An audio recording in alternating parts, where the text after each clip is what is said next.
Hello everyone, আমি সুপ্রভা। কেমন আছো সবাই? আশা করি ভালো আছো।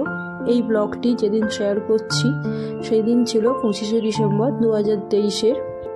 আমরা বাড়ি থেকে রওনা হয়েছিলাম হুগলির আটপুর যাব বলে। ওই দিন আমরা সকালে পৌঁছাই রামকৃষ্ণ মঠে। তো সেই দিন ওখানে নানান ধরনের অনুষ্ঠান হচ্ছিল, আর ওই দিন ওইখানেই আমরা ভোগটা খাই। তারপর আমরা চলে আসি। আর সত্যি কথা বলতে ওখানকার কোনো ভিডিও ক্লিপ না থাকায় আপনাদের সামনে তুলে ধরতে পারলাম না। তারপর আমরা বেরিয়ে পড়ি মিত্র পরিবারের রাধা গোবিন্দজির মন্দির দেখার উদ্দেশ্যে। মন্দিরটি কোন সময় খোলা থাকে সেই সময়টি আমাদের সঠিক না জানা থাকার জন্য এসে মন্দিরটি দেখি ওই সময় বন্ধ। আমরা যে সময় পৌঁছাই ওই যে মন্দিরটি আমরা বাইরে থেকেই যেটুকু দেখার দেখি।